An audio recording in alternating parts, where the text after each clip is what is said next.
webinar and for your support. Good afternoon, everyone. I'm glad that you all made it to this webinar on relocation in the European Union. My name is Federica Toscano. I work for Missing Children Europe, where I'm head of advocacy and migration. But here I am representing, let's say, the Initiative for Children in Migration, which is a group of organizations that come together on to discuss and to advocate on issues related to children in migration. Some of you are participating in the Initiative for Children in Migration because we have circulated this webinar within our group, because this is organized within the framework of the work of the Initiative for Children in Migration. Some of you are not, and I'm glad that that you are joining us, and be in touch in case you want to know more about the Initiative for Children in Migration and you want to remain in touch with us. The Initiative for Children in Migration is coordinated by Missing Children Europe, Child Circle, and Rebecca will speak later, and PICUM at the moment. So we organize a series of webinars at the end of this year. We had a webinar last week on the impact of the Pact on Migration and Asylum on children in migration. We have the webinar today. And we will have also a webinar on the 12th of January on the impact of border procedures on children. So what's to expect, what are issues that we see, and what do we think we need to change, what do we think needs to be improved, and what our advocacy messages on this are. So at the moment, there is, after the webinar of last week on the impact of the Pact on children in migration, we also issued a joint statement that includes the key messages on the Pact that we think it's important and priority to raise already ahead of the beginning of the negotiations for each single legislative measures. If you, the Pact is, the messages are out for endorsement, and many of you, I'm sure, already received that. But if you didn't and you want to know more, don't hesitate to get in touch with me after this webinar. I'm happy to share with you the messages and to see if you feel and you decide to support them as well. So this webinar of today focuses on relocation. It's actually the second webinar we host on this issue. The first webinar took place in spring, where we looked into the just launched relocation of children from Greece.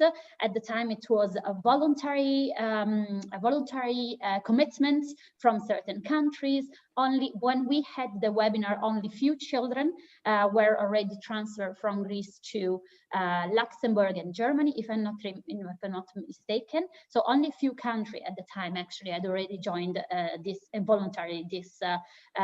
mechanism, and had only few children were relocated. So we were hoping to discuss this preliminary version of the relocation, knowing that the Commission was planning to work on something that was a bit more permanent, and there was an interest of this.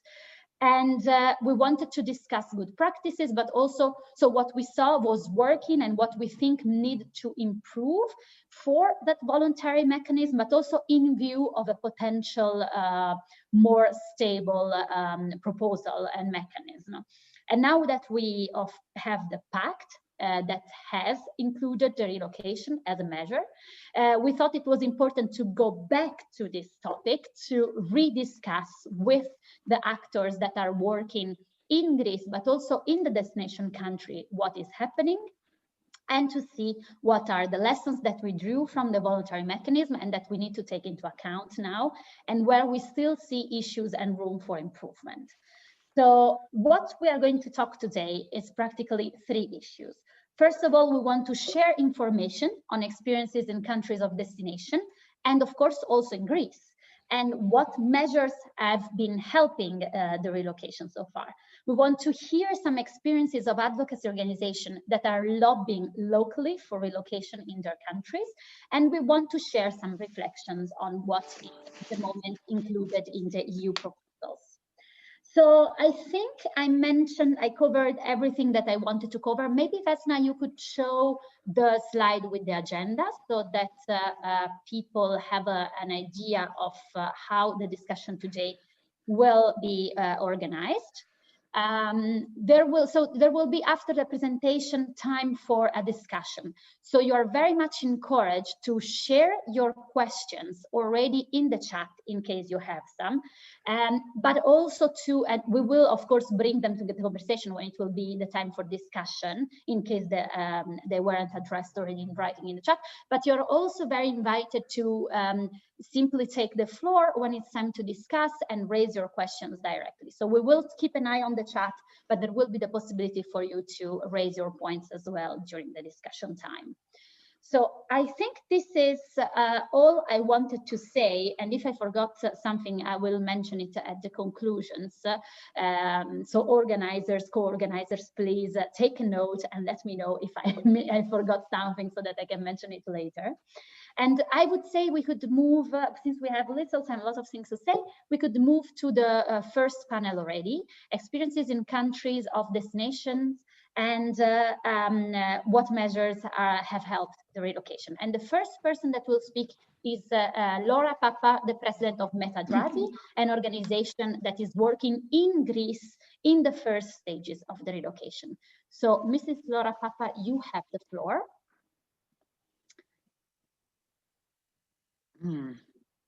Yes. Yes, here we are. Great. Yes. So good morning, good afternoon, I would say, to everybody. I am the founder and president of Metadrasi. Metadrasi, it's a difficult name of an organization, but we hoped to keep something Greek. So it's Meta in Greek means after. Meta, it's a big question. So all these people, kids are coming in Europe and after, with dreams. And what is happening after. And drasi in Greek means action. So it is an organization in the field. I would say that 90% of our staff are in the field. The two main fields that we are dealing with is interpretation. I don't want to talk about it, but very important issue, and child protection, unaccompanied minors. So I don't know, Federica, if you can open so I'm going very, very briefly, the activities we're doing especially for unaccompanied minors. If you can share with us one spot there. I don't know. Yes. Yes. So we're going, yes. Yeah, I see that is the fourth one. Yes, here you are. Yes, 2020, it's 10 years now, Metadrasi. So we start already in a difficult period. Let me close this mobile. Yes. So we start one main problem with escorting missions, something quite unique. That is an NGO who is doing that, because it was a huge problem in Greece to take kids that were in prisons, in everywhere, in camps, on the street, and nobody was taking them to a shelter. So that is something that helped a lot these 10 years. I think yes, more than 15,000. We escort, it's all day, every day we're doing escorting missions, which is not just transferring, but also informing the kids. The second thing we started was guardianship. I mean, that's an activity we started in 2014, 6 years, and that's one that we're going to talk later. It's very related to relocation. The third thing, the third activity we started in 2015, we see there was no shelters on the islands with all this refugee crisis. And it was, I really believe that there are thousands of kids. We're talking about these kids that they were lost, unaccompanied children that they were lost in Europe. But in Greece, never there was a research how many thousands of kids were lost during this 2015. So we start some shelters on the islands, mainly the 3 islands. We focused in Lesbos, Chios, and Samos. So there is a long-term, let's say, a strategy, because always these islands, it's not 2015 that Greece is receiving this migration flow, let's say, mixed migration flows. It's many years now. So foster care, that's we had good cooperation with the Netherlands, NIDOS, and we start foster care in 2016. We place more than 100 kids, mainly in Greek families. That's great, especially for smaller kids. And lately, we had this supported independent living, a very innovative action, which is going very well for minors and unaccompanied minors 16 to 18. So now this year we're focusing in homeless kids, especially in Athens, and I think we'll start our first dormitory for homeless unaccompanied minors living in Athens. So now you can take out this this whatever this Frederica. I'm going to give you some data. I don't know how long I have still. About relocation. I mean, relocation, we were very involved as Metadrasy because we had guardians on the islands. I mean, guardianship, it's a long story in Greece. We started in 2014. I mean, there's in Greece, the state is trying to take over from Metadrasy, but still now they cannot handle it. So we continue with our own resources. I mean, with many problems of funding, because you need hundreds of guardians to take over all kids. We never managed to have all unaccompanied minors in Greece. Just to keep numbers, I mean, beginning of 2020, we reached a number like 6,000. Many not registered, 6,000 unaccompanied minors in Greece. It was a very stressful situation. So, and suddenly there was this relocation program that the European Commission, the voluntary relocation, decided that countries will take 1,600 unaccompanied minors from Greece. Then we had very few guardians, no resources. Believe me, we were working morning, night, and whatever. Started in April, May. The first two countries, Luxembourg and Germany, receive some, 62 unaccompanied minors with procedures that were made a bit very, very quickly. So we cooperate very closely with the ASO and UNHCR. So what we were doing, I mean, we had a lot of work, meaning that in all these camps on the islands, you have to, I mean, the kids that were disappearing, they were living in the jungle in horrible conditions. We had to find them, prepare them, be present during the interview, and then write down the recommendation of the guardian. So there we see many issues. I mean, here is also we feel that we didn't participate enough when the SOPs were they developed. I mean, UNHCR with EASO and the ministry. We didn't participate enough. I think we should change something in the SOPs. That then we had to struggle to change some things. So, and then the other thing which you have to notice is that I mean, the countries that are receiving, I have all countries. I mean, we have 14 countries that express their interest until now. Only 475 unaccompanied minors traveled already. So the process will continue. And so we finished 976 BIA, best interest assessment, these interviews. So the criteria were open. That's very good. Also for homeless kids living in Athens. So to say that, yes, what is problematic here is that France started first to make more interviews, sending teams in Greece to have the last minute, that they say, we are not going to take the kids if they don't have more interviews. So it was some kind of interviews. It was not asylum, but close to asylum. That's one thing. And the second is that they had security checks. So with France, maybe it was not agreed. This was not agreed. We start a new procedure. So the next state that asked also to do more interviews was Germany. And now we have also Finland, who took already, let me see here, I can give you numbers, 72, and they're going to take another 30. So they're going to continue also with interviews. I mean, everybody stays, suddenly they find this new procedure, so they do security checks, which is not the best interest of the kids. Excuse me, Mrs. Papa, you have 1 more minute. One more minute, I would say a great example, and maybe we can discuss the next group, is that we had a cooperation with Portugal. I think it's a very shiny example.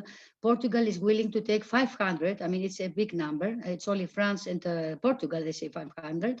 And we sign an agreement, Metadrasy, with the Portuguese state, and we start giving them, because they have a lot of a big need in training, to give some training courses through internet, even with COVID.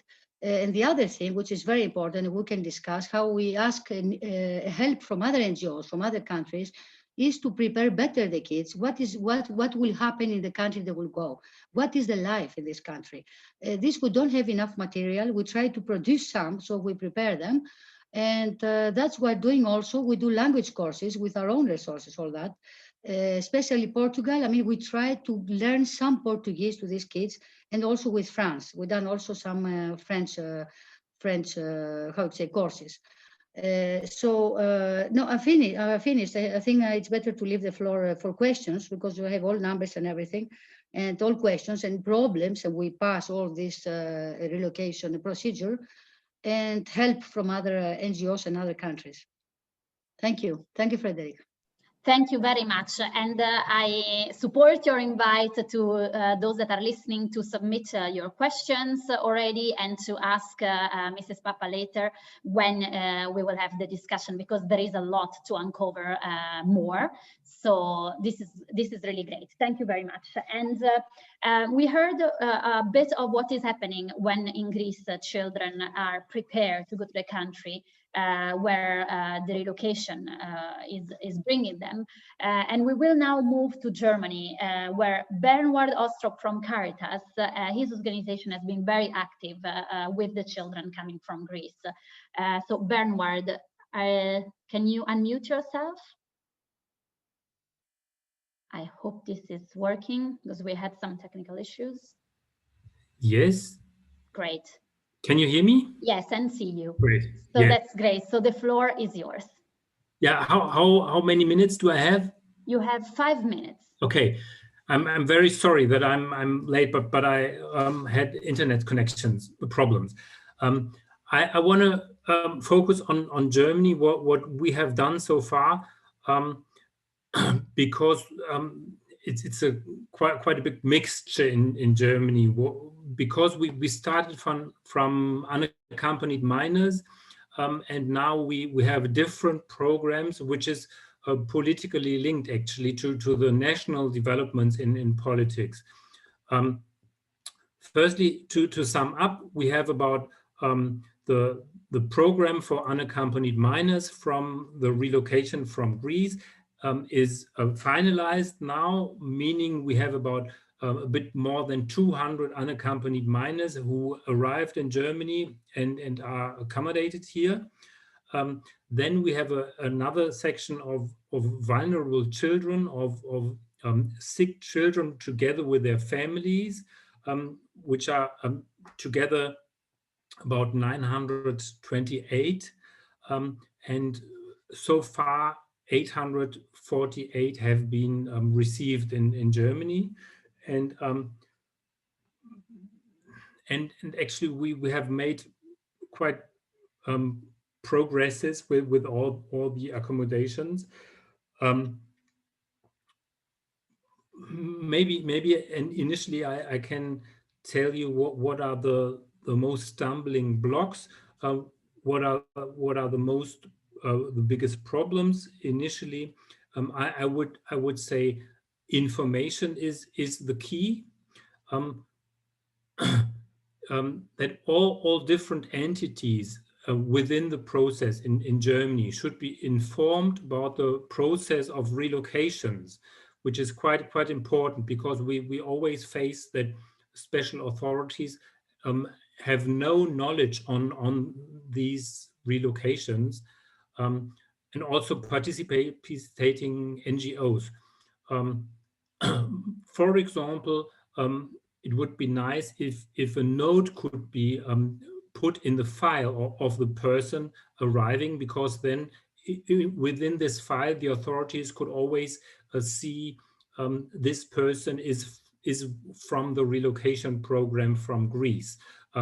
Because we encounter problems with this, that for example in the federal agency, they started the process, and the first thing they did was they started to take back a request within the Dublin framework to Greece, although the person had just arrived within the relocation program from Greece. Therefore, it is necessary that all the different authorities and NGOs know what kind of person we're faced with. And second thing would be also refugees and the participating partners should be informed about the process. Best thing would be what we have experienced would be to have a network to exchange relevant information. Maybe also central advice structures are quite helpful, especially within Germany in a federal state where all the arriving unaccompanied minors are transferred to different länder. Therefore, it is necessary to have a central advice structure to help the different entities in the federation to handle the cases.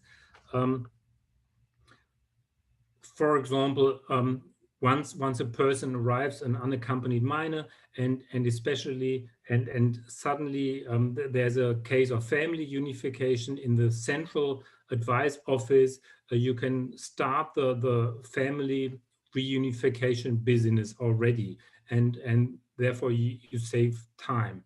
And therefore, I recommend in this situation that you need a network of actors, and best thing would be before unaccompanied minors arrive, you should have to have a concept where you write down how to do everything, what steps to take. For example, health insurance quite often is a problem that the person cannot be helped or go to a doctor, medical doctor, for example, because the costs, the insurance costs are not really saved, and therefore there are quite often problems. Then interpreters should be there right from the beginning, and monitoring structures to accompany the unaccompanied minors is also quite helpful. In Germany, UNHCR tried to start such a monitoring process. You'll have only the last minutes, so if you can. Okay. Maybe then going to accommodation. We try to accommodate them in private accommodation, but still it is quite important to have a network, and if they are privately accommodated, then social workers are quite often lacking. Therefore, sometimes it's also helpful to have accommodation centers which are well equipped with social workers, for example, because the first days in a new country are quite difficult, and they have to adapt to a very different new structure. Then last sentence, because of the unaccompanied minors from Lesbos, they are quite desperate, actually, from our experiences, often stressed, traumatized persons, because, for example, we have cases where they survived many months in the jungle on Lesbos, and there it was a kind of a fight for survival, and these youngsters, if we receive them in Germany, they need special treatment because they traumatized, and therefore you have to have the facilities, the structures to accommodate them. This is quite an act. This is not easy, but of course it is very important because it's a humanitarian task to help these persons with their first steps, and of course it's a time-consuming issue, and it will take quite a long time to help them integrate into society in Germany. And of course I can see my time is already over. Yeah. I'm sorry, and you can also ask questions. I'm now now I'm here to answer all your questions. Yes, and thank you. And really sorry for the short time, but if we want to hear from everyone and have enough time for discussion, we need to unfortunately be quite strict. But thank you very much. This was really interesting to hear, especially after having heard the perspective from Greece. And now we'll move to another country that was already mentioned, and it's Finland. We have Evelina Vitainen from Save the Children Finland, and she will tell us a little bit more about their experience in preparing the arrival of children and when children are in Finland. Thank you, Federica, and thank you for inviting us to be part of the panel and be part of the seminar. And it was very interesting to hear the views of Laura Papa and Bernard from Germany and Greece. So Save the Children in Finland is following relocations in Europe in general, as we have quite many member organizations in Europe, as well as Brussels office. And Save the Children Finland is following them here in Finland in cooperation with other actors. And we do not have our own support activities for children when they arrive to Finland, but after they have been here for a while and after they have been given a permission to stay, then after that we have some support activities we can provide for those children. And I will focus on some of the observations we have made through our partners that are, for example, the units who we work with, who accommodate the children here in Finland. So Finland has pledged to take 175 asylum seekers from Mediterranean area, not only from Greece, but most of them are coming from Greece. 130 have arrived, including 86 unaccompanied children from Greece and Cyprus. And 4 units in Finland are accommodating minors from Greece and Cyprus. And this is one of the strengths that I would like to highlight from the Finnish system, because even though they are institutions, the units themselves are functioning quite well. There is very experienced staff usually working with the children. Children's views are listened, they're individually taken into account. There is always a social worker in the unit. There is a guardian very quickly nominated to each child. They go to school very soon after they have arrived to Finland. And I think the general state of mind in Finland is quite positive towards relocating children, as the government of Finland is strongly committed to relocations, as well as have an orientation, human rights-based orientation towards the pact, for example, itself. Maybe as a critic, I would say that one of the problems that we have in Finland is that many of these centers that are now also functioning were closed down during the last years because there were not so many children arriving to Finland. So some of them have needed to build up the whole accommodation center again and get the staff into the center. So this is something that we have been criticizing, because maybe to think a little bit further, is this sustainable? Should we maybe just keep the centers in low scale, somehow keep them operating, but then so it would be easier to open them up again for the children to come. Then there is also another critical thing that we have observed. They are transfers inside Finland, because when the children are relocated to Finland, they will be moved to other locations once or twice at least. And this is always very critical. They stay for the first 2 weeks in quarantine in Espoo, near capital Helsinki area. But after that, they move to other locations where are these 4 units where they stay. And after staying in these units, when they receive their residence permit, because when they are in the asylum process while they are staying in the unit, they may be moved again to another location. And then they have already started going to school. They have started to creating bonds with other children, with the staff around them, with the adults. They have started to restore a sense of security and learning how to operate in the area. And they might be moved to very different location in Finland. So this is something that should not be done. And this is not only our observation, it's something that the children have said themselves, that it's very stressing. And also many authorities share our views on that. Maybe just a couple of words about the work that NGOs do in Finland, because NGOs and civil society organizations are not very involved in the actual relocation process, but after relocation has happened, there is, for example, psychosocial support activities that many NGOs are providing for the children, including Save the Children.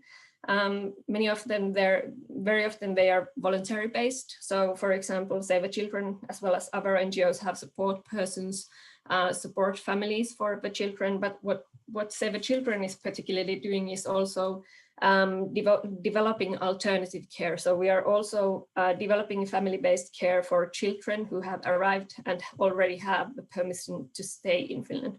So who already have a residence permit in Finland. So it's not very large scale yet. So we are hoping to have it nationwide, but it's still in the capital area only.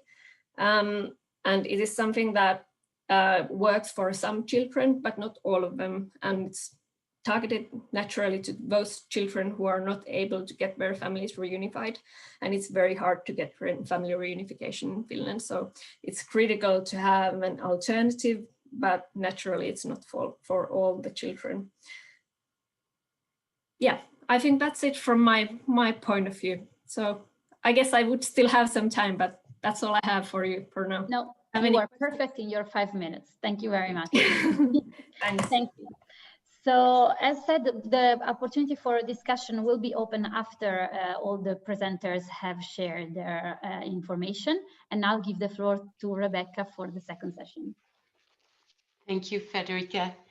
And thank you to all our speakers so far. In this next session, we turn to talking with organizations that have been very involved in relocation in their countries, precisely in promoting the idea of relocation and encouraging their countries to take children from Greece in particular in recent times. We have very much seen that it is civil society organizations that can play a valuable role in a variety of different ways to make this happen. So I'm going to turn first to Stephanie Pope from Refugee Rights Europe. And Refugee Rights Europe has, of course, been very, very actively involved in running a campaign precisely to make these calls to member states and the EU, and also to support countries to do that towards their national authorities. So turning to you, Stephanie, thank you. Yes, thanks very much, Rebecca, and hello, everyone. Thank you very much to the organizers for the invitation to speak today. I will be giving an overview of a joint Europe-wide NGO campaign that RRE coordinated from March 2020, calling on the EU member states to relocate unaccompanied children from the Greek islands, or so-called EU hotspots. The aim is to give you a better idea of the strategies and tools used to drive forward this regional campaign involving roughly 100 organizations for over half a year. So to begin with the rationale behind the campaign, by late 2019, it seemed that the media and public interest in the situation on the Greek islands was beginning to fade, and almost all NGOs working in Greece that we were communicating with expressed the urgent need for relocation, yet lacked the resources and capacity to lead such a campaign, and RRE was approached to do this. So with this clear shared need and aim, we then moved on to what I would call the preparatory and partnership building phase, where the next step was really to try to build a strong support base among NGOs. So I had meetings in Athens and Brussels with groups of NGOs to present RRE's proposal for the campaign, and most importantly, to receive their input and concerns and priorities, which all fed into the final strategy. So it was very collaborative and an important step for building trust and a strong support base among NGOs. Based on these exchanges, we drafted a rough version of a joint statement, which was to be the shared position on which to base our future advocacy. And this was followed by a review process, an editing process, after which the final version was opened more widely for sign-on from NGOs. By the time of publication, we did have roughly 90+ signatories, ranging from major international NGOs to local groups in the hotspots. And this did indicate that this early sort of very collaborative preparatory phase really did pay off. As to our knowledge, it was the first time that a joint civil society position on the Greek islands with such a broad support base had been achieved. So the launch was then on the 10th of March, and it entailed firstly the publication of the joint statement on all the NGOs' websites, a joint press release, and an accompanying social media push, for which RRE provided a social media pack for NGOs that we continue to update, as well as a tweaked version for MEPs who we had recruited for support. RRE also sent the statement to key EU stakeholders, and in parallel, RRE led the member state engagement, sending the statement in hard and soft copy to each Ministry of Interior, as they are the main target, being the decision makers over relocation. It's important to note that shortly before the campaign launched, the European Commission, of course, announced its coordination of a voluntary relocation scheme, and certain states had announced that they would be forming the coalition of the willing to this end. So there was definitely also an EU institutional counterpart to the civil society push. The next sort of key milestone of the campaign, about 1.5 months later, was a webinar that was co-organized with the Child Circle, Missing Children Europe, and Oxfam. And it was very well received and offered a platform for the first time to bring together the range of stakeholders involved, from EU and UN actors to member state governments, as well as NGOs and civil society. And this was very important, as there had been quite significant gaps in information exchange between these actors, as Bernhard also touched upon in his presentation. The next few weeks and months were what we would call a growth phase, where more NGOs actually across the world continued to join the campaign. Another important key tool to mention here was that I sent campaign update emails to all the NGO signatories. Their function was threefold. Firstly, to update NGOs on latest developments in the relocation activities of European states, sharing NGOs' advocacy activities, and also sharing updated key messages to inform our advocacy, reflecting the latest developments. This proved to be an extremely important tool, actually, to keep all the many NGOs involved engaged, and also to keep having a loud and united voice, also vis-a-vis member states and EU institutions. And throughout, we continue to engage in bilateral behind-the-scenes dialogues with interior ministries. We sent a second round of letters in mid-April, tailoring them to the state's participation in the scheme or not, as well as adjusting messaging, for example, to the COVID pandemic. To conclude, in the later phase of the campaign, it became clear that the most impactful further advocacy would take place at the national level through national NGOs who often already had existing lines of communication with their governments and understood the particularities of their political systems, as we heard from the organizations who presented earlier.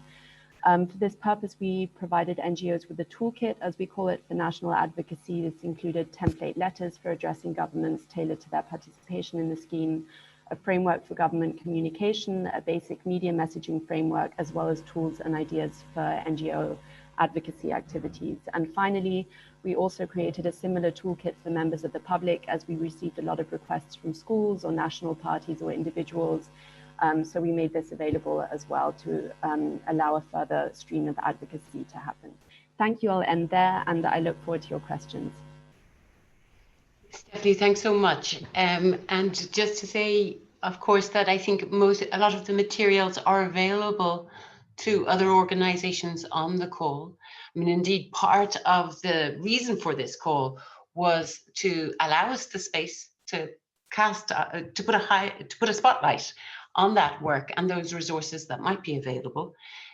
Because, of course, although there's been so much relocation going on, especially post the fires in Moria, as we'll see in a moment, the pact anticipates that relocation should be a permanent feature of the EU landscape. So we'll come back to that.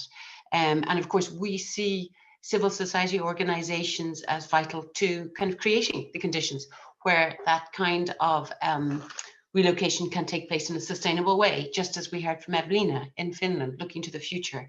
How do we keep this as a sustainable option, not just simply ad hoc initiatives? I'm going to turn now to Joost de Potter from the Flemish Refugee Council. There he is. Good. Hi, Joost. So Joost is going to share a little with us on some of the work they're doing nationally, and with whom, to try and foster better relocation to Belgium. Thanks, you. The floor is yours. Hello, hello everybody. I'd like to start by adding on to what Stephanie was just saying, that I think it's very important to have a European campaign firstly, but a lot of the work needs to be tailored to the national level. As on relocations, it's still the national level that decides on this. I'm from Refugee Action Flanders, actually. As you know, Belgium is a federal state, and I think it's very important for you to clarify the situation in Belgium politically, what the opportunities were, what the difficulties were. So as you probably know, Belgium is a federal state, and we had elections in 2019 with a very disparate voting scheme, where we saw that in the Flanders, you had a very dominant conservative vote with a very polarized debate on migration, and in the south you had a much more progressive vote there. So the thing we needed to do first, if we wanted to work on relocation, was to really, in the north of the country in Flanders, to really show that there is a support base on this, because the whole debate was in a very polarized manner, and if it was just left to a national discussion, I'm afraid it would being very polarized. So what we saw and what we tried to do, when I say with Refugee Action Flanders, we work very closely together on this with Caritas International Belgium. I think somebody is here from them, and they have taken on the accommodation of the unaccompanied minors when they arrived. We work together with Amnesty International. We work together with the platform of minors in exile very much. I think those were the biggest supporters on the direct action we did here.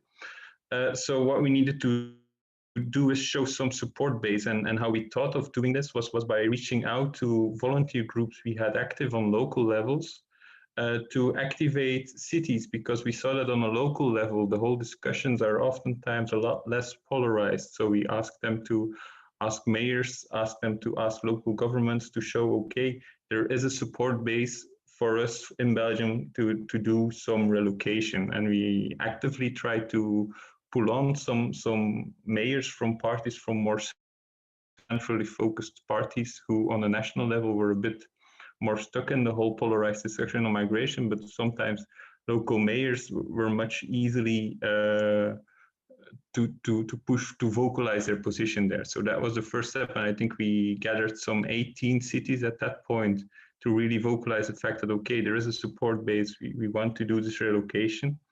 A second very important thing in Flanders, that we were still in the formation of a federal government at that time, and you saw all the different parties were out a little bit. And we tried using that to push a resolution in Parliament. So because there was not yet a formal government, it was very much easier to, over party borders, to try and form some kind of a resolution to say, okay, this really needs to happen here, because we had the idea that the ministry itself was not going to be willing to do so. And in the light of the discussions at that time, a resolution that was pushed by the Greens was able to reach a majority. At that point we managed, but it's still quite symbolic numbers. We reached some 18 unaccompanied minors who were able to come here, and then a later phase after the fire in Moria, we had another pledge for 12 non-accompanied minors and 150 other. So I think the important thing to take here was to try and show the support base by reaching out to the local level, was the first thing. And the second thing was to really try and use the political situation as it was, to try and make some things changed here. I think where we are now, I very much don't think we are at the end of what we are doing, because we managed, there has been the formation of a new government in Belgium. What we managed to do, or try to do, was to have them sign in some kind of structural resettlement and relocation program, and to have a much more structural way of doing this. This is kind of in the agreement right now. So what we're trying to do right now is to keep reaching out to these local governments and to see how we can change things. And we are thinking about ways of having them more actively involved, and having the local volunteers who are working there also more actively involved and maybe creating some more concrete support. And how are we thinking of doing that is maybe, but it's very much in the planning phase still right now, is reaching out to the idea that if people would say, we would like to create some accommodation, because that's something very important. At the time of the relocation to Belgium, there was a very big issue in Belgium that there was not many accommodation places. So the first step we have to take to get there is to make clear that there are places to accommodate properly these non-accompanied minors, and then you can ask Belgium to pledge for more children. So I think this is a very important point there. And one of the ideas we are toying with right now is to see whether or not the foster care system in Belgium could be something that can be used, because it's a system that works with an open envelope. So if you are able to have a lot of people, volunteers or families from the communities themselves of these refugees, say they pledge the fact that they'd like to be foster parents for non-accompanied minors, you create a space, and with this created space, you can go to the national level and say, okay, there are people who want to take in non-accompanied minors, and we have organizations supporting to make sure that it will all run in a very good manner. So, but we have to do it in a very staged way. So there are some practical issues, and there is the issue of showing that there's a suitable support base. And if you can link the two together, you can make something work. But I think the biggest thing to take away here is to really still keep in mind, even in a European dynamic, that there's a very national or even local or even federal dynamic you have to keep track of, and you have to play with to reach for results, because a unified strategy will not work as long as the decision making is still in a national level. Yes, yeah. Used many interesting points there. And thank you for sharing. I know we'll follow with interest the efforts, and hopefully through calls like this, or we can continue to share in the months that come. We'll find these ways. I will invite Kasia from Poland to build on some of the points you've made, Just, and maybe then we can also come back to questions that people undoubtedly have about your experience. Greatly appreciated, Just. Thank you so much. So let me introduce Kasia Slubik from the Association for Legal Intervention in Poland. Good to see you there, Kasia. We're keen also to hear from your experience. Many of us might feel it's a bit of a climbing the mountain effort you're making there to try and have Poland relocate some children. But without further ado, over to you. Thank you. Thank you, Rebecca. Good to see you. Well, I'm not sharing a success story, but maybe a story of making one step further in advocacy for relocation in a highly anti-refugee, xenophobic political climate that we have in Poland. So in 2015, Poland has declared that we would relocate some children with families to Poland, but then we had a switch. We had new election, and the very conservative government would take over power, and then they would withdraw from the obligation while simultaneously spreading a very ugly anti-refugee, xenophobic, racist campaign. And we were not ready for it as a civil society. There had been no debate on migration on refugees in Poland area. We've been very homogeneous society. So the politicians, the society would buy everything that the new conservative party was selling. That the refugees are dirty, bring diseases, and are going to rape our women, basically. So a lot of harm has been done, and it's very difficult to recover from this rhetoric till this day. But we've done our homework as a civil society, worked on awareness raising, for these past 5 years. And I don't only mean my association, but the civil society as a whole. But still, we cannot ignore the fact that the half of the society is anti-refugees, and that the ruling party has already won 2 elections in a row. The ruling party, which is openly xenophobic.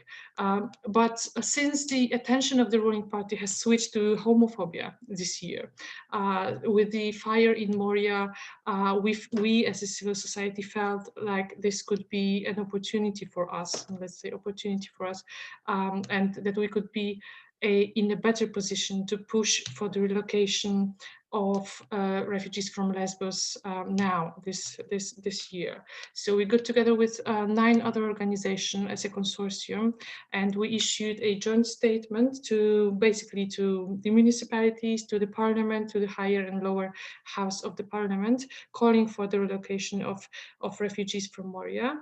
50 NGOs have signed this joint statement.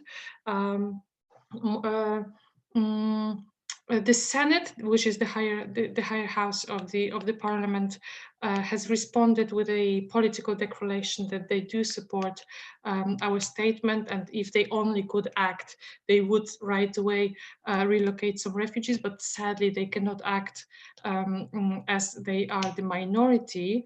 But who has also responded was the Union of Cities, Union of Metropolis, 17, I guess, metropolis, which is quite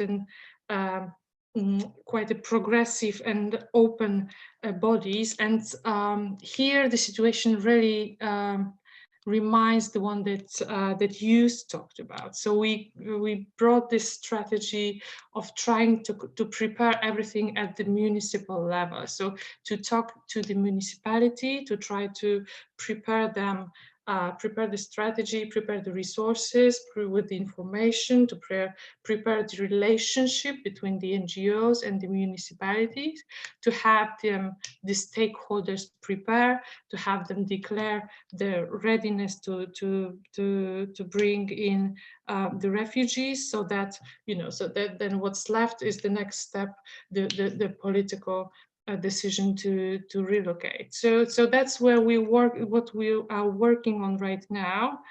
We've had several meetings with the Union of Metropolis, which resulted in political declaration of the union. The declaration calling on the government to relocate, to bring the refugees to the particular cities of which the representative formed the Union of Metropolis. What we wanted to do more is to be more concrete. So we also proposed the Union of Metropolis to create with us jointly a hospitality map, which is based on the German Seebrücke, I guess. I hope I'm pronouncing it well. So it's really just a online tool where the municipalities would declare basically what they are really ready to offer to people who are coming to Poland, like whether it's accommodation, whether it's counseling. So this really requires like really concrete declarations, and just really be going further beyond just political declarations. And this is where our cooperation just slowed down a bit, because where the one political declaration and going against opposition government, being opposition and going against the government is one thing, and then being very concrete and saying yes, we can offer accommodation is something else. So this is where we realize that we have either been a bit too quick to ask them to do that, or that maybe they have been, they have been not sincere with us about their motivation. So we have just taken a step back a bit, and then we just went back to explaining and just like pure advocacy, just to be able to go back to being very concrete and, you know, the commitments just in a minute. So what are the lessons from this process? We're still at the table, obviously. We're still with this hospitality map. So I guess that the lessons are just be as informative as possible. So what stood out with our joint statements and the information that we brought to the municipalities is that we will have been very informative from the beginning. So we would be explaining how the relocation looks like, what, you know, like very specifically how it would look like in the territory of the, you know, in their own territory, how it would look like in the city, like from the, how, with this very simple language. And then again, what the civil society can do for them, for the city, for the clerks, for the public officers, what we can do for them, because not many politicians know that. And then second, learn, right? So we are experts in front of the politicians and decision makers, but then again, there's so much that we don't know. And that's why events and webinars like that are very good for us, because, you know, we need to learn a lot about relocations ourselves. And then reality checks. So for example, the politicians were really keen on talking just about unaccompanied minors, and it really breaks my heart, especially after, you know, hearing from Metadrasi today about, you know, what the needs are. But we really had to do these reality checks and tell the politicians, no, Poland is really not ready to accept larger amounts of unaccompanied minors, because our system, this is a disaster, you know, and our system is not ready for unaccompanied minors, especially the ones who are foreign, who are refugees. And we had to, you know, switch their attention to children with families. So that, and then being able to balance between asking for political declarations and then asking the authorities, decision makers, to commit, and knowing, you know, when to go this step further and when, you know, to go this step back. And, you know, but then again, not to be too polite, because, you know, at some point they have to make some commitments, because, you know, then it's, you know, it's quite urgent at some point, right? Yes, so I guess that these are the lessons. As I said, we're still at the table. We'll see how it goes. Thank you very much. Kasia. Thank you so much. Again, so valuable to hear from both you and Just in terms of for other organizations on the call, who you need to be in front of to really make this happen, who you should be having conversations with, how concrete those conversations should be. And as you said, maybe one step forward, one step back, always being in the right place at the right time. And I think from what you last said there, being persistent, being one of almost the most important things. Time is pressing on. It was my job in coming to the end of where we looked at what the NGOs were saying, to look a bit to the future and to see what the Pact has said. All of what we've heard has been in relation to a relocation scheme that didn't have a statutory basis, that was voluntary, supported greatly by the actors in Greece, including Metadrasi, including UNHCR, IOM, EASO, and of course the European Commission. And now when we look to the new EU Pact, of course, it proposes that relocation becomes a permanent feature of the landscape. It does so primarily in the proposed asylum and migration management regulation. And we see there that relocation is used as a term to cover both this kind of classic relocation that we've talked about, where we're moving persons seeking international protection from situations of migratory pressure, to include also, of course, relocations where from a situation of disembarkation after search and rescue. Also anticipating that even those who've already been recognized as refugees or as beneficiaries of international protection might be relocated from systems of pressure if they consent, but also more controversially using the term to relate to relocations or rather transfers of people who should be returned but haven't been returned under the return sponsorship scheme. Now, I'm just going to say a word about the relocation, the kind of classic relocation as it's set up. it is, I mean, maybe the first thing to note is the proposal does not envisage a mandatory system of relocation. And this form of relocation is part of a broader menu of options, as it were, whereby member states can show their solidarity. They could do that through financial support, through capacity building, or through support for return processes. Equally, they could relocate. So a big question, is that enough as a system of solidarity? Is that going to work? Recently, we've seen that Greece, Italy, Spain, and Malta, in a kind of a non-paper, have said they don't think so. It seems to them to be too unpredictable, maybe needs to be more clearly defined. But also interesting, of course, that the Visegrad countries don't want distribution either, don't want distribution from return. So much still to be discussed. But I think from a civil society perspective, we've all seen that things shouldn't really happen on an ad hoc basis, and we do indeed need to anticipate more sustainable systems. Now, the proposal also sets out a number of elements for a relocation procedure. And it says that members who might benefit from relocation would start by identification and registration of applicants. They would give information to applicants on the relocation procedure and also conduct a security screening. There's legitimate concerns, of course, about security issues, but of course also legitimate concerns that security screening is carried out in a proper way and not in a way that violates persons' rights. We see a system of information requests between countries, which in a way is very like, again, the classic Dublin system, where countries communicate with each other around these kinds of requests to take people.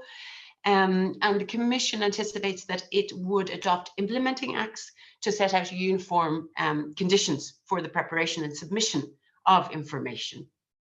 Again, I think we can anticipate that it will suffer similar problems as Dublin has suffered. It doesn't really envisage a way for states to talk properly with each other and discuss cases.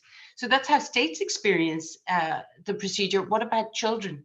Now, again, we welcome the fact, as we said at the discussion last week, that the procedure anticipated for children anticipates that there would be an assessment of the child's best interests before they're transferred, that child's representatives would be involved, that persons assessing the best interests would be staff with qualifications and the right expertise and who've been trained, and that a transfer wouldn't take place until you confirm the country who is relocating the children have in place the right reception conditions and the conditions for meeting the requirements under the Asylum Procedures Directive.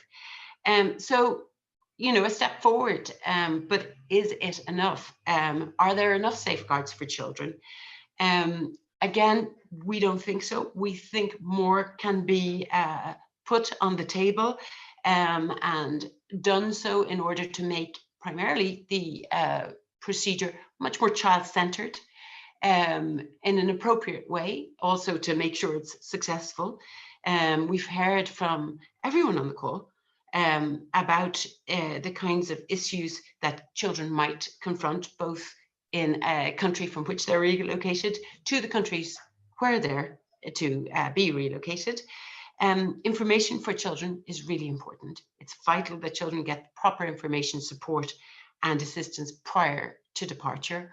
So we should, although there are provisions on representatives for children or guardians for children, we really need to make sure that it's the right kind of guardianship, that these guardians are independent and properly resourced and properly qualified.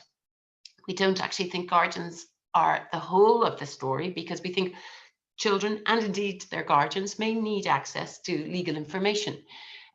These are critical decisions for a child's life. And obviously, the Commission has also indicated that a child shouldn't be relocated if they could in fact be transferred for family reunification processes. So it's not always a very straightforward or simple pathway. It can involve quite complex issues of law and fact. So we definitely would advocate not only for a guardian to be in place, but also to have legal advice available for the child and the guardian. Some cases are clear-cut, but others are more complicated.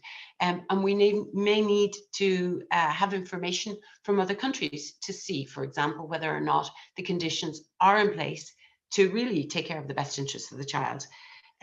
So we also advocate for better cross-border cooperation mechanisms to be put in place. We can see that member states are going to be talking to each other a little bit on paper level, but we think more can be done to create transnational case management systems that really work. And in fact, the EU has a vital role to do that. They're uniquely placed. It is uniquely placed to develop cross-border case management. We've heard it from what Ms. Papa said, you know, being able to understand what countries need, being able to share information. We've heard it from our colleagues in countries receiving children. You know, what kind of information should be available about the child? Is the best interest file being transferred? Are guardians immediately available for the children when they arrive? And I mean, that goes back to another point, that as children are transferred, as they consider being transferred, as they are transferred, as they arrive in countries, we really need to make sure there is that stability and continuity of assistance for them. Otherwise, we run real risks. Everything that is done will not ultimately be successful or sustainable, and it may even have inadvertent bad effects. So there are some of the things we want to think about and put on the table as relocation is discussed in the context of the new pact. We hope that equally discussions like this, where we can exchange information on what's happening, can continue. Because whatever happens, the pact will take quite a while, or the legislation will take quite a while to negotiate and quite a while to have in place. And in the meantime, unfortunately, the need for relocation will continue. And we should be taking the opportunity to build the right systems for this to be done, and then to have those systems reflected properly in the framework of the law. And in essence, that means having better, more detailed, child-centered procedures with the right kind of transparency for everybody, and the right implication of civil society actors. So again, just repeating what has been said by many today with those concrete examples. I'm going to hand over to Federica now, and we still have time for chat after that very rapid race through the proposed provisions. Thanks. No, I think we have still 20 minutes, and I'll dedicate them all to the discussion.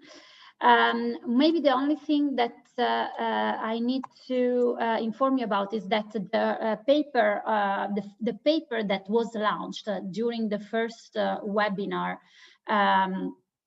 on relocation and need for a child-centered approach to relocation, and the main points that we thought were important to stress for not only the Commission, but also the member states, the organizations on the ground, and the agencies that were it was planned that would support the Commission and the member states, and then in the end did support, like for example the EASO.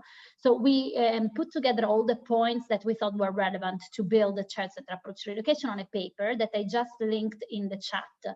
So many of these points were already mentioned by Rebecca. Some of these points are most of these points are still very valid, and therefore if you want to have a look at this paper, just check. It's published on the childrenInmigration.eu website. That's the website where we published all the policy papers related to the work of the Initiative for Children in Migration.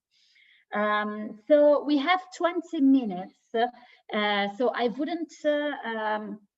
I would just go to the questions that were shared in the chat. Some of them were already answered in writing, but I think that some are still open.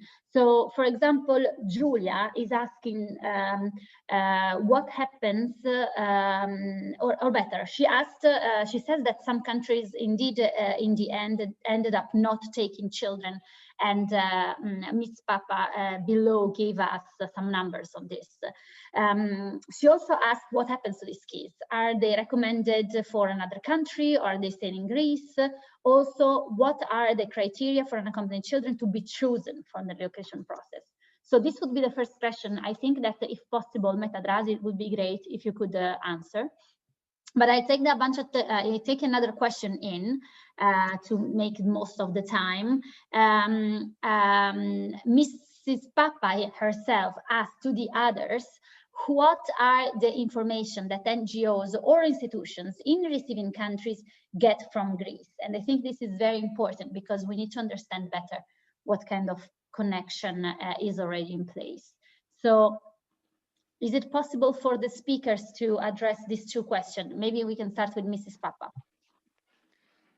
Well, yes, very interesting, and I think we should do it more often, you know, to collaborate in a practical issues with among NGOs who are like Metadrasi, who are in Greece, let's say, for relocation, and the NGOs who are working in other countries, the hosting countries, the receiving countries.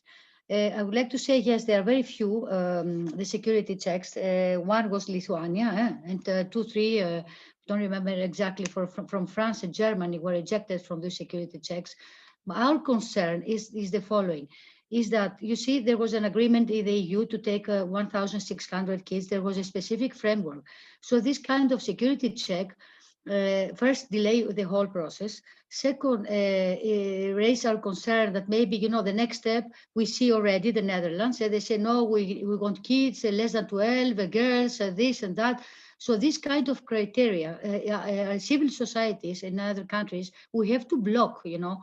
If there is a European decision with these criteria, whatever, everybody should respect. So one thing we have to understand is that security checks are not in this framework at all. It's out of that, but all this time we say, okay, they want a security check, and then it's Germany who wants security check, and now I hope not, it's Finland. The last kids I see here, there are 111 I have from Greece, another 30, 40 kids that Finland will take over. Maybe they're against security checks. So they open the door for more delays for us, and it's not in the best interest of kids. The second thing I want to share with you, I think it's so important that somehow, as we've done with Portugal, and we change information with individual cases. I heard Mr. Ostrop here from Germany, how many problems, you know, they get with these traumatized kids from the islands, that they were living 1 year and 1.5 years in horrible conditions. I mean, we are next to them with our guardians, with our teams. It's terrible, with no solutions, no access to health, to basic needs. So, and then suddenly these kids are transferred to another country. They don't know where to go. I mean, when you ask them, where are you going? I'm going to Germany. You think they know what is Germany? What is the life, the history? Where are you going exactly? What is the next step? This is things that even us, we don't know. We know some things, and we try from internet to get some words they learn, some history of, but you know, we don't have also the capacity and the time to do that. So it will be very helpful for us to give us whatever tool. Thank you, Belgium. Ready, very quick tools that to inform. There was some sessions with IOM. We were present, but believe me, it was nothing. We were present as guardians in these kind of sessions of info for information. No, I mean, the best person to do this information is guardian, but we should have the tools. I mean, the doors are open. So you have to think that Metadrasi, all these kids, but all, how many, 4,475 and more that they will come, all of them, they pass from the hands, if I can say, of Metadrasi, the minimum 30 minutes. Some kids, we don't know them, their history. Many of them, maybe 1 year we know them. So imagine how can I say, the time, saving of time we can do, and for the best interest, to be in contact with the NGO who takes over the kid in Germany, in Belgium, wherever, in Finland, and say, you know, be careful, because this kid was raped, you know, because these kids, some of this information are in the BIA. But I'm not sure, that's why the question, all this work we're doing in Greece, you know, day and night, is this passing to the people that they take over the kids? I don't know. So this is very important to push. I mean, there would be a huge step for us to prepare better the kids with the relevant information, and for the people who take over the kids, and to give us follow up. I mean, we don't know. For us, it's not we want to throw the kids. So to conclude, don't think that sometimes, and I will try to to propose here two things. The one is, you know, the EASO role is getting bigger and bigger. And we'll have many questions here in Greece because Greece became the experimental animal, let's say, a country for EASO to be so much involved in many procedures, asylum, the unaccompanied minors. The idea is good, but on the other hand, you know, EASO, when it's asked for to do something, they say always yes. It's normal. It's the states. It's a European body, let's say. So they will never stand up and say, no, this kid, maybe Greece or the ministry wants to throw away, or Germany wants to now kids, or they don't want. No, we Metades is an NGO, and we stand up for some kids. They didn't want to go to one country, or they were start getting in this integration process, and we said no as guardians. We said no, this kid will stay in Greece. It's not the question to throw kids around. No. Some kids, they will stay here, they're integrated, they want to stay here. So so it's very important how can I say, to promote this, how can I say, the civil society to be able to say no. And this is the work of a guardian, to stand up and always think the best interest of the child. Right. So this is the two propositions, yes. And I don't think I have another question, do I? No, I don't think so. That for the moment, that's fine. Maybe Rebecca wanted to share something. Yes, if I may, just a couple of things. I mean, picking up on that and then straight back to other people. When we use the word child-centered procedures, I mean, maybe that sounds jargonistic. Maybe people don't quite know what we're talking about, but it is really about having the best interest of the child in focus at all times, everyone focusing on the children's needs, and the right kind of assistance being available. Just as Ms. Papa just said, having independent guardians that are speaking for the children, having cooperation between organizations in different countries, it's vital. Just a word on security screening. Security screening is anticipated in the new pact and in the new procedures. And I think we can understand the natural concern to undertake security screening. I think the vital question is that it isn't done in a way that causes more problems for the children. And that's a discussion for the future, and we'd love to explore that better. But just to flag, it is, of course, there, and we recognize it's a legitimate concern, but it should be done in a way that isn't troubling for the child. And we have anecdotal experience of how that is done badly. But Frederica, back to you, because I know lots of people want to share. Yes, I wanted, but this was very helpful, both of you, thank you. I wanted to give the floor to the other speakers for the information about what kind of connections exist with Greece. So do you get this information from Greece? And I see that, for example, Evelina wants to respond from Finland. I think this is the question you wanted to respond to, right? Yes, this one as well.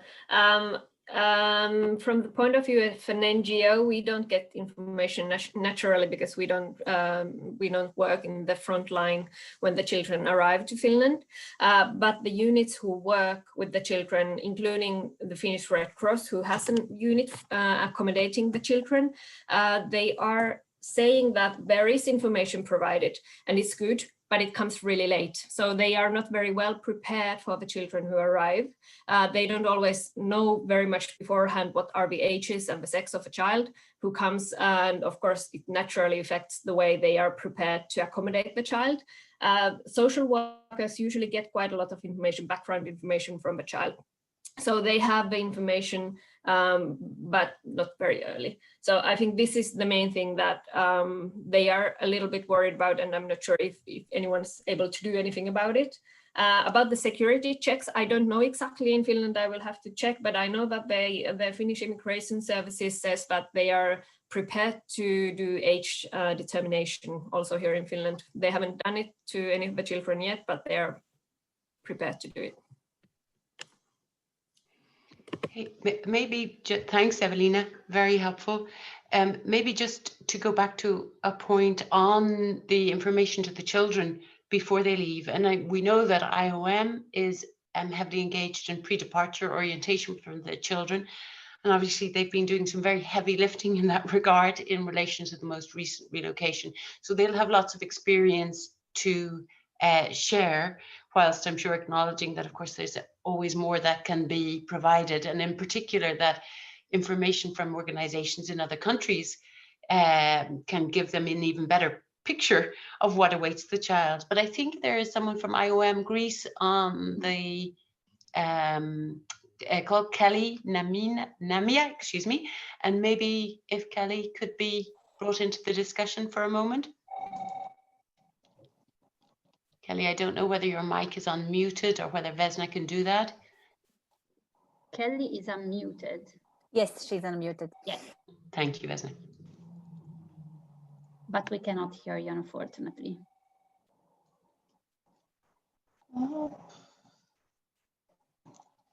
Hello, can you hear me now? Yes. Great. Hello, also from my side. I'm representing IOM Greece. I'm the project manager of the relocation project implemented by Greece. As far as it concerns the PDO sessions, the pre-departure sessions taking place, we wanted to provide you also a brief reference, and also to call for the support of member states and organizations, since when we have a strong connection and partnership with the member states, this allows us always to have a more targeted and holistic information. As our also colleague, Mrs. Papa, mentioned, the information which is being provided to the unaccompanied children prior to their departure, it is of utmost importance. It is one of the key and most vital components of this action. IOM, and through their partnership and close cooperation with the IOM missions in member states, is ensuring the elaboration of extended PDO session by collecting information and having an interactive conduction of the session prior to the departure of the children. That means providing basic information on the situation upon the arrival to the member states. Sometimes we have also jointly implementing PDO sessions with member states, which is again a very helpful process, as it facilitates the provision of even more targeted information to the unaccompanied children. Our representatives at the IOM missions in member states are in direct contact with civil society organizations and member states in collecting this kind of information. The PDO sessions are the majority of times taking place few days prior to the departure of children, meaning approximately 4 to 5 days prior to the departure of children. We have seen that whenever also the member states are in a position to provide us as much as possible accurate information, this allows us to have a very fruitful and targeted session, which is always very much appreciated by the member states. This is from our side. Also, just to mention that IOM, considering that is managing also the accommodation component and pillar of the relocation activity, it is worth mentioning that the unaccompanied children are staying for a significant period of time to the IOM transit hubs. And this, of course, facilitates their preparation and gives the opportunity to children to express ad hoc questions and whatever concerns us, and being us in contact with the member states and the organizations help us to address the points raised. This is some few points. I don't know. Thank you, Kelly. No, thank you. That's extremely helpful. Thank you very much. I mean, it's so interesting to hear from all of the organizations. And one of the, I mean, it goes back to one of the things we're saying, that if there is a clear, transparent framework as a basis for cooperation in order to meet the child's needs, both in Greece and to allow organizations in countries of relocation to prepare for their arrival, that's exactly what we need to see at European level. Thank you so much for sharing that with us. It was very valuable. Yes, you're welcome. Thank you. And there is also Bernard who wants to share something more from Germany. Yes, yes. I'm coming back to the information channels. For example, I know we receive lots of information from IOM Greece, which is very helpful. However, this information quite often is not received by on the local level. And therefore, the problem is that they don't know what kind of unaccompanied minors they have, what their experience is and everything. And that's a problem. And therefore, it is good to share information like we do and to establish channels where the information is shared better. And that's because I think it's an ongoing process, and hopefully we're at the very beginning of relocations. And therefore it's very helpful to see what other member states, how they act, how they share information. And therefore such a webinar is very important in my opinion. For example, because on the national level, we have like in Germany, we had like discussions on whom to choose, like pick and choose. Some politicians in Germany only wanted girls below the age of 12 as unaccompanied minors because they said politically the older ones are too dangerous, yeah, which is kind of absurd. Then our government decided that they wanted to follow suit, not to have a big discussion in Germany on criminal minors from Greece. Therefore, this discussion developed. But nowadays we have different programs which might also, from an advocacy perspective, might also be helpful. We have like unaccompanied minors, we have sick children with their families, and the most recent issue is that we have beneficiaries of international protection who were recognized in Greece. This is also quite an important step. And sometimes maybe for member states who want to accept refugees, but are not really happy about the procedure, this might also be a solution, that they accept recognized beneficiaries of international protection from Greece. And therefore we can build a system, a relocation system, where all these different projects can be envisaged and encompassed. That's my idea. Bernie, thank you so much for making what might be the last comment and an excellent point. I hope people have been following in the chat, because there's been so many interesting things shared as well, also from Bulgaria, that experience that children might be relocated and then might need to go to age assessment on relocation and actually found not to be children. So that's clearly a problematic situation. We are, of course, alive to the fact that the Fundamental Rights Agency carried out a very interesting study looking at experiences in the past, and we hope they'll play a role in continuing to do that in the future as well, precisely so that we can learn from each other more. We hope that EASO in the Vulnerable Experts Network may be able to facilitate exchanges of information. And of course, UNHCR plays a terrific and central role in this, and it's heartening to hear about the monitoring mechanisms.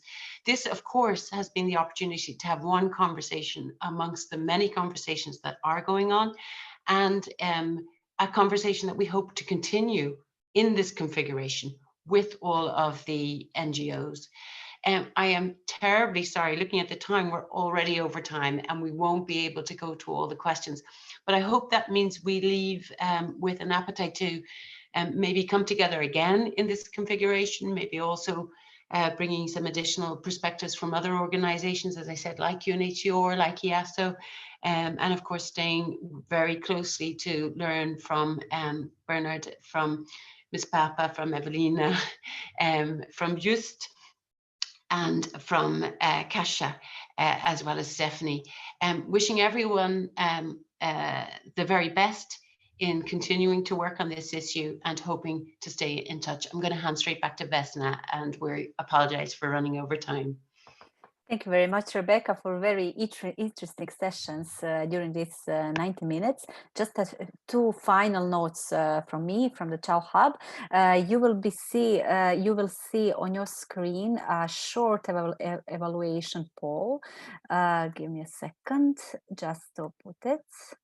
So please give us a feedback in just a second. And also Child Hub gives certificates of attending the webinars. If you want to receive a certificate of attending the webinar, you can write an email to this. I will write it just a second in the chat.